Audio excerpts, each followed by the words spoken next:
الحمد لله رب العالمين الصلاة والسلام على خاتم النبيين وعلى آله وصحبه أجمعين أما بعد فأعوذ بالله من الشيطان الرجيم بسم الله الرحمن الرحيم قال الله تعالى في سورة الأعراف واذكر ربك في نفسك تضرعا وخيفة ودون الجهر من القول بالغدو والآصال ولا تكن من الغافلين۔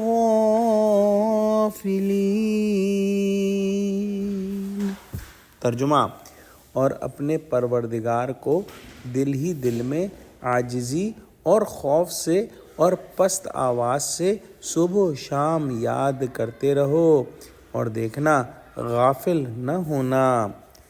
اللہ سبحانہ و تعالی نے پچھلی آیت میں ہم کو نصیحت فرمائی کہ جب قرآن پڑھا جائے تو توجہ سے سنا کرو اور خاموش رہا کرو تاکہ تم پر رحم کیا جائے۔ گویا پچھلی آیت میں ہم نے قرآن کریم کا جو ادب ہے اس کے بارے میں پڑھا کہ یہ بڑا ذکر ہے، اور اس کا ادب یہ ہے کہ جب قرآن پڑھا جائے تو توجہ سے سننا چاہیے اور خاموش رہنا چاہیے تاکہ اللہ کا رحم ہم پر آئے۔ آج کی جو آیت ہے اس میں اب عام ذکر اللہ ہے۔ قرآن کریم جو ہے بڑا ذکر ہے اللہ کا، اور اب عام ذکر اللہ اس آیت کے اندر، آج کی جو آیت تھی اس میں بیان ہوا کہ اس کے جو ہے وہ آداب ہیں۔ وہ آداب کیا ہے کہ ذکر اللہ کی اصلی روح یہ ہے کہ جو زبان سے کہے، دل سے اس کی طرف دھیان رکھے تاکہ ذکر کا پورا نفع ظاہر ہو، اور زبان اور دل دونوں جو اعضاء ہیں وہ خدا کی یاد میں مشغول ہوں۔ ذکر کرتے وقت دل میں رقت ہونی چاہیے، سچی رغبت اور رحبت سے خدا کو پکارنا چاہیے، جیسے کوئی خوشامد کرنے والا ڈرا ہوا آدمی کسی کو پکارتا ہے۔ ذاکر کے لہجے میں، آواز میں، حیت میں جو ہے وہ تضرع اور خوف کا رنگ محسوس ہونا چاہیے۔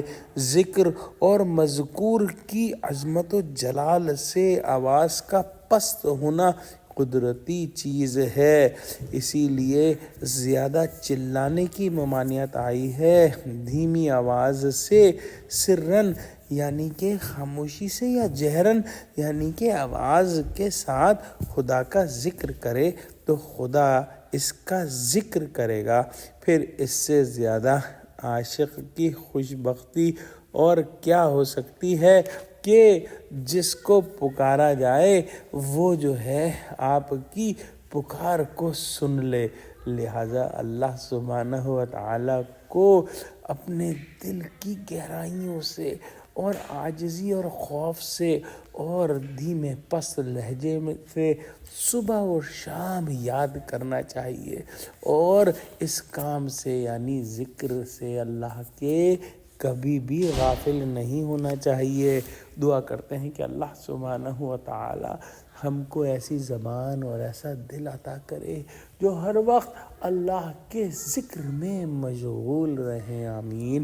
وآخر دعوانا الحمد للہ رب العالمین، والسلام علیکم ورحمۃ اللہ وبرکاتہ۔